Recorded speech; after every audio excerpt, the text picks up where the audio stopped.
So after the first competition that I won, reaching out to one of the judges, and he had some great advice, and continued to work with them, and Joe introduced me to a lot more resources from CVEP as well. I knew going into that next presentation, it didn't even matter if I won or not. Having these individuals behind me now and understanding what my vision is, and allowing me to build on that and grow that was the prize. Seriously, I mean, the money obviously is going to be great, but I needed that knowledge. I needed that education. Yeah. That's Bear Simerson, co-founder of Palm Desert-based 3C.health and the first technology entrepreneur from the Greater Palm Springs area to come in first at the 4th Annual Riverside County Fast Pitch. We're joined by CVEP's VP of Innovation, Laura James, who explains how to enter the competition for prizes of $5,000 to $10,000. I'm Ken Allen, managing editor of The Public Record, and if you're a fan of the TV show Shark Tank, you won't want to miss this episode of the Public Record Podcast.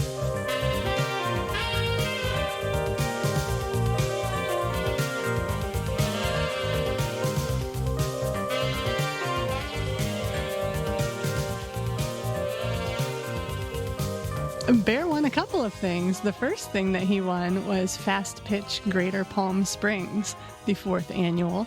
And that qualified him to move on to the Riverside County Fast Pitch, where he also won, tying for first place there. And Fast Pitch is sort of like Shark Tank on television, right? Yes, it is not a baseball competition. It is more like Shark Tank than anything else.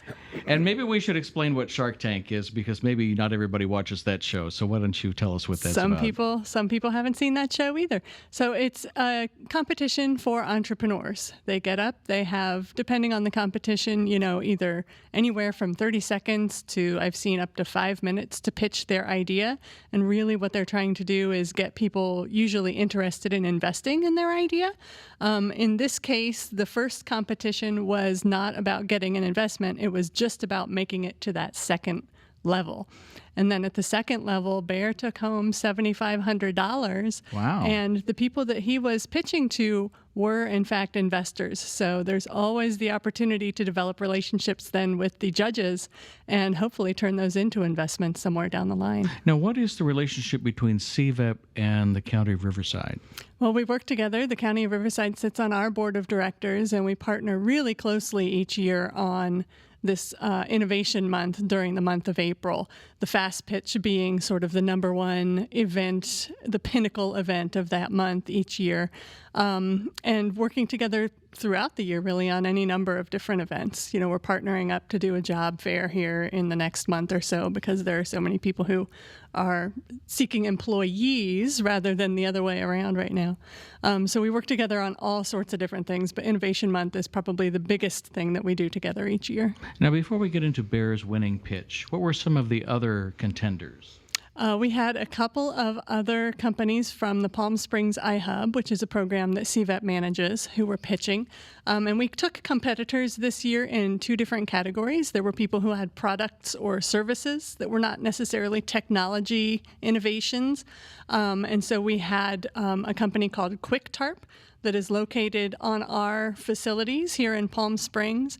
They make these really cool high-speed truck bed covers. They've got contracts with like the Forest Service, and it's a really great product. So it keeps, when you see a landscaper truck driving down the road and stuff is spilling out all over the place, this contains stuff perfectly. It doesn't matter if things are raised up over the edge of the truck bed. They're very, very custom-fitted, high-quality products made here in Palm Springs, assembled here. Family owned and operated, fully family. It was awesome. Absolutely. Awesome story, And you can tell, because Bear's interjecting here, that the contestants at these events tend to get to know one another and talk about their innovations, which is one of the other neat parts of it. One of the other iHub client companies that pitched was a company called eTags.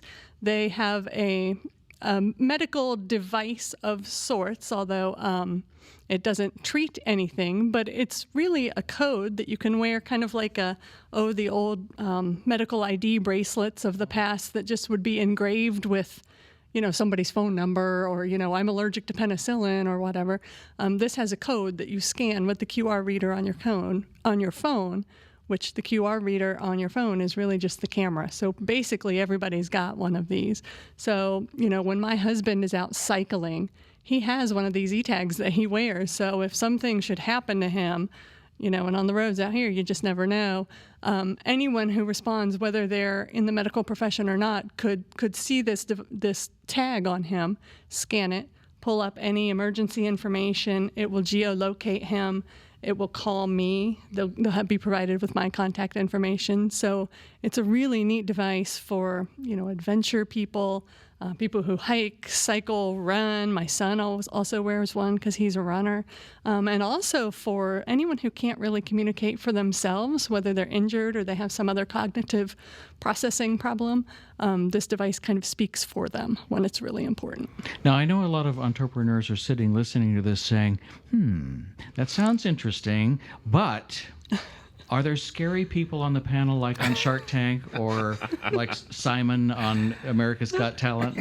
That's one of the things that I tell everybody coming to this competition. I'm sure I told you this, Bear, that this is a really good, friendly place to start. Because if you are an entrepreneur and you do hope to go pitch somewhere and get investment someday, you're going to be pitching to some pretty scary people, and they are going to run you right out of the door if they're not interested in what you're selling. Our judges aren't there to do that to you. They deliberately ask questions to make you think, get you thinking, and to get the information out of you. But also, I've heard from every contestant that the questions they got from the judges actually helped them refine their ideas and their business plans, starting the very next day when they got up in the morning and went back to work. So our judges are not there to be scary and frightening. They are truly there to help the competitors refine their ideas and improve them. How about that, Bear? Is she telling the truth there? She's no comment. No, no, she's absolutely right. I mean, and a lot of the questions that they posed, even on the spot, it changed your thinking even right then and there. The way they make you make you want to think thoroughly about your business, think thoroughly about the financials, think thoroughly about the performance. So when you project whatever current financials you may have, the judges may be very nice about their questions, but they're very educated and very knowledgeable about finances and pro forma. So when they look at it, even in the little, because we only had 5 minutes, so that slide may have been up for maybe 45 seconds, even in that little time frame, they scanned through it all and saw different discrepancies in that information and immediately ask you, what about this, and this? And so for nothing else, I think as an entrepreneur, we have to go through these competitions. We have to go through these, any opportunity for us to explain our idea. And because what happens, I think, in the behind the scenes is it forces us to work in depth to develop that idea in order to present it to an audience. If you succeed or if you fail, we have to keep doing that. It's just a never-ending process of refining and refining. Now, in Shark Tank, the panelists are using their own money, presumably. That's not the case here. That is not the case here. No, we didn't offer any cash prizes at our local competition, although we did get some prizes donated that were specifically designed to be useful to an entrepreneur. So we could have given out Starbucks gift cards or something. No offense to Starbucks, because that would also probably be useful to an entrepreneur. Yes. We all need caffeine. Yes. But we were able to contribute through donations $500 worth of agency services from our partners at Hunter Johnson. And so that might mean a logo design. It could mean helping with a pitch deck, any number of things, public relations assistance.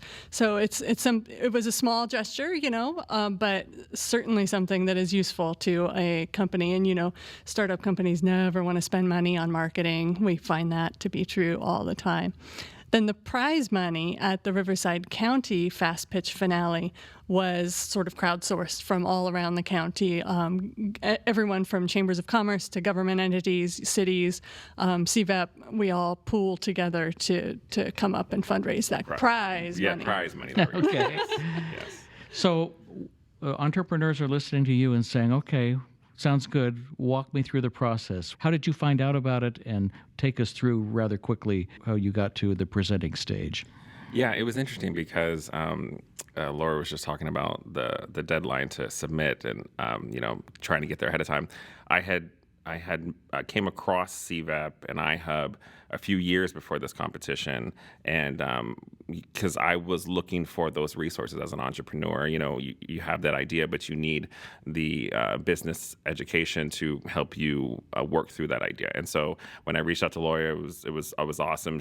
Her and Joe were very helpful in their thoughts, and I remember the competition that came up that year, a couple years ago. She's like, "You'd be great for it," and I was like, honestly, I don't think I'm there. I was like, I don't want to, I appreciate the opportunity, but I just wasn't there. I had an idea, but I just didn't know what it was yet. And then a couple years later, I'm driving down Cook past their new location. I see iHub and CVEP, and I'm like, I wonder what they're doing, because the business now we had gained some traction. And I looked on the website, and the first thing that popped up was this Innovation Month competition, and the application was due in like 2 days. And I'm like, I gotta try. You know what I mean? I gotta try. Let's see what happens. And so I applied, and Laura sent me the thing. You've been chosen, and I was shocked. I was completely shocked. Then you were really scared. I was because then she told me after that. She said, "Great, you've been chosen, and you present next week." And I'm like, okay, great, all right. No pressure. No pressure at all. So, really, then, like I said, but that in that moment, I want to say that it was a point where I was slowing down, and I was getting to a point where I was like, well, do I need to pivot? Do I need to rethink the way I'm marketing, the way I'm communicating to potential clients? Am I not doing enough marketing, whatever?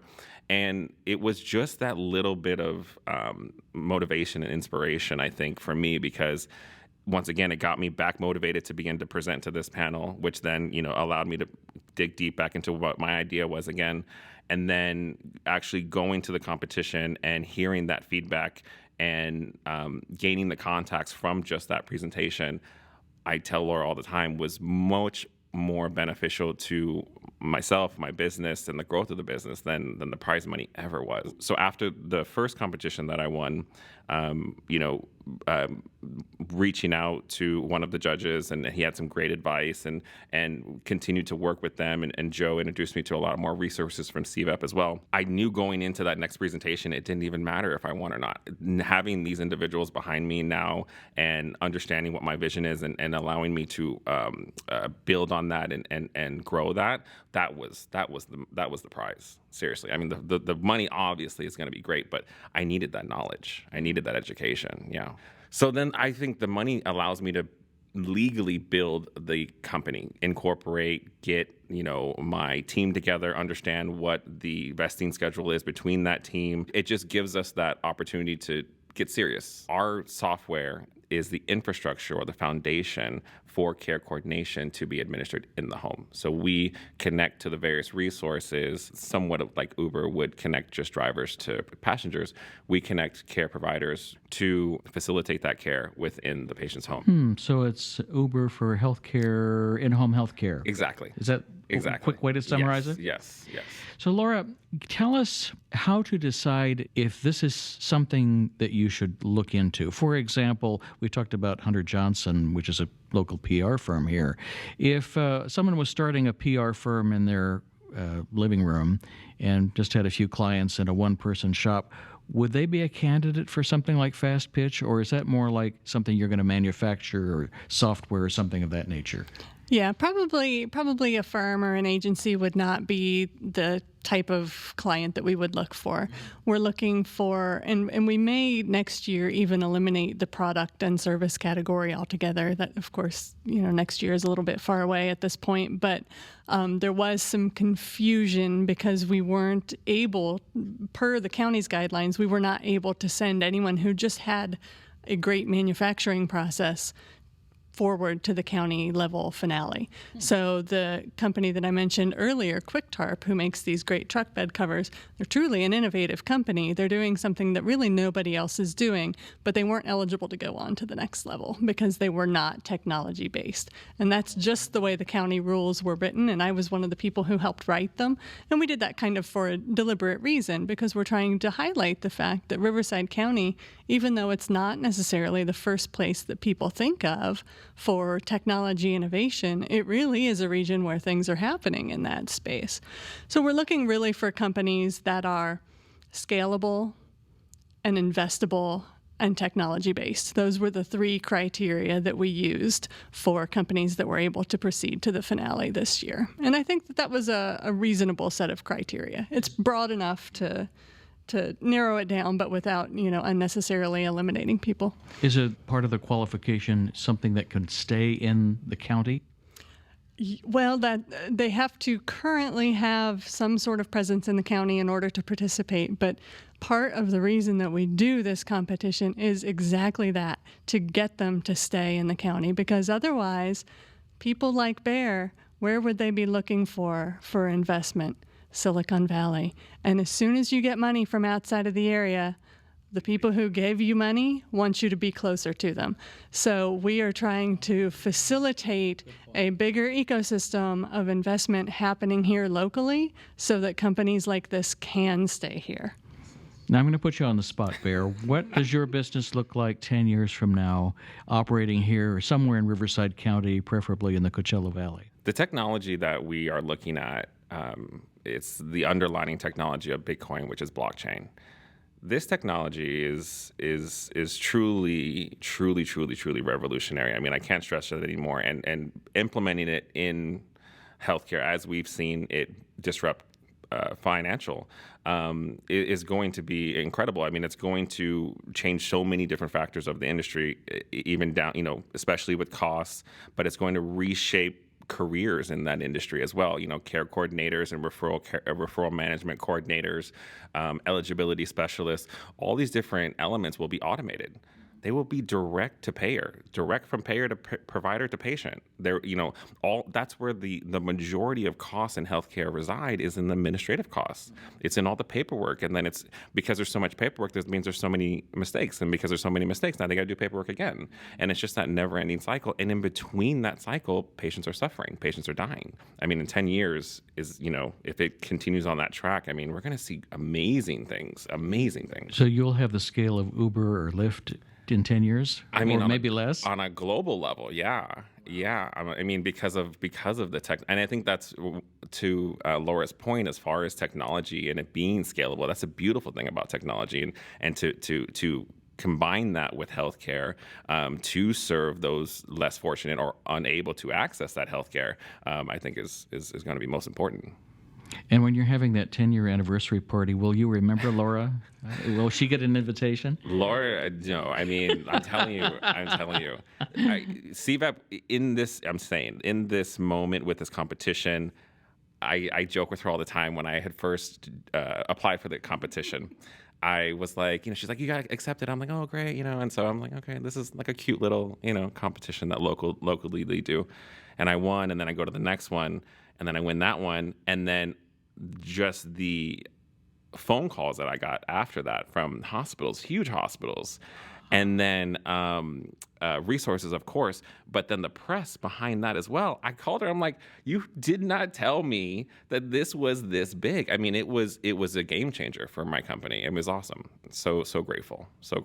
Now, did you get the Hunter Johnson Prize with it? I did. So were they helpful with the press and equally, all that? Okay. We started to work on our PR campaign, and they are the ones that introduced me to Kaiser as well. So I mean, everything stemming out of this competition, honestly, has been very, very cool. Now, how much did he have to pay CVEP for your help? Yeah.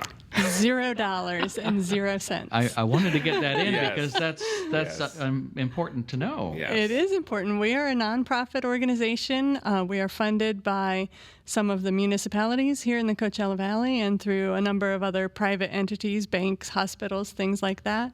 And we offer all of these services to free for the purpose of diversifying the local economy. So, we're very tourism, hospitality based here, and we're trying to get more people like Bear Simerson to build technology businesses, other types of innovative businesses, anything that's outside of hospitality, really. And healthcare is one of our targets, and that's, always something that we've got a number of other healthcare people within our iHub program. So it's, we just want more guys like this. And there's no fee for them to enter the contest of any kind like that. And you have other resources here, like if they, even if you have other things that they can offer, they can benefit from you guys. That's right. The one thing that we don't have that everybody wishes we did was a fund of our own. We do not have money to give to people, but we are really good at helping get people prepared to pitch to investors. Excellent at helping people identify their true markets. A lot of times people come in and they've got a really laser focused idea of who they think they're going to sell their widget to, and they're 180 degrees off. And so we're really good at helping people sort of figure out how to get their products to market and to the right market, because a lot of times you're aiming just at the wrong target. And as soon as you start aiming in the right direction, things usually start going pretty well. So where can people get more information and some of this free help? They should go to our website, CVEP.com. That's CVEP, like Coachella Valley Economic Partnership.com. There's a contact form right on our website that they can sign up and tell us what kind of help they want. There's a place where they can sign up for our newsletter. I write those myself. I do not blast out, 2 things a day to fill up your inbox. I keep it, pretty low key, a couple times a month. But we will keep you up to date on things like the Fast Pitch and other events for entrepreneurs that are coming up. So it's really the best way to stay informed, and you'll find all kinds of neat data, information, and other interesting stuff there. Bear, any final thoughts you want to share? No, I'm grateful, excited for the future. Well, good luck to you, and we'll be looking forward to bigger and better things for you in the future. Thank you. Thank you both. Thank you. My guests have been entrepreneur Bear Simerson and CVEP's VP of Innovation, Laura James. I'm Ken Allen, Managing Editor of The Public Record. Thanks for listening, and be sure to click the subscribe button.